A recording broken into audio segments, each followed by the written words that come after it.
You're gonna see sides of her in this series that you've never seen before or may not seem authentic to her, and having her go through the typical teenage experience and trying to avoid making her every other human was immensely important to me, and I hope that care translates. Hi, my name is Jenna Ortega, and this is how I became Wednesday Addams.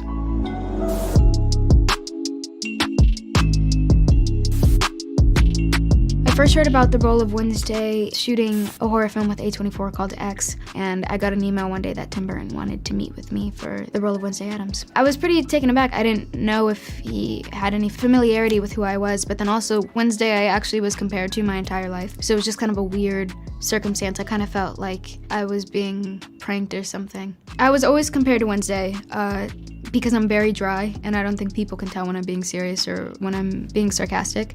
And I didn't think it was that bad until we were on set sometimes, and Tim might say, oh, that was dark.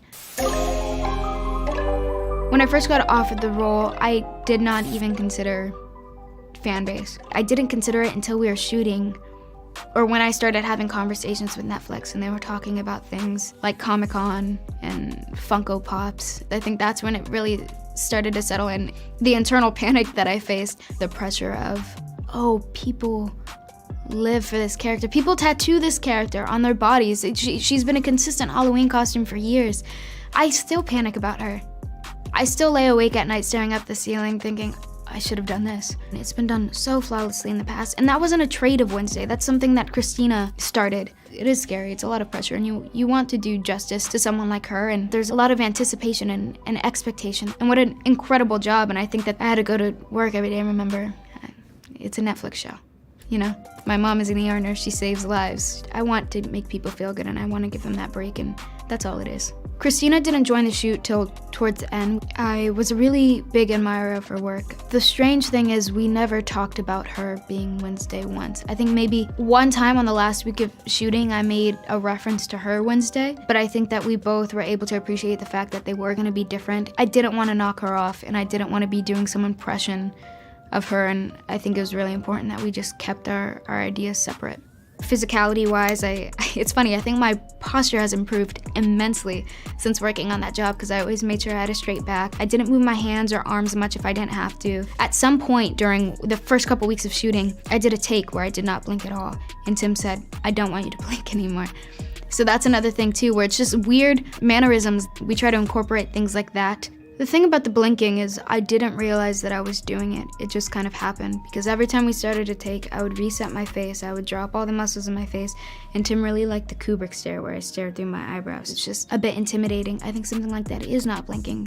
Clearly it struck something with him, and I trust his opinion so much because he's Tim Burton. It's funny watching him work. When he genuinely appreciates something, he gets excited like a kid. And I also didn't want to seem like I was doing too much with my voice, but I think that there is something about her that is formal. I mean, she's so intelligent. She has incredible vocabulary. I'm stubborn, single-minded, and obsessive, but those are all traits of great writers. And serial killers. I kind of altered my pitch a little bit, I think at times, and also the way that I pronounce certain words. I know that they wanted to bring some sort of realistic aspect to her and make her more of a human being. So I tried, and maybe in more dramatic scenes or more intense scenes, to kind of drop it a little bit. Attempted murder charges.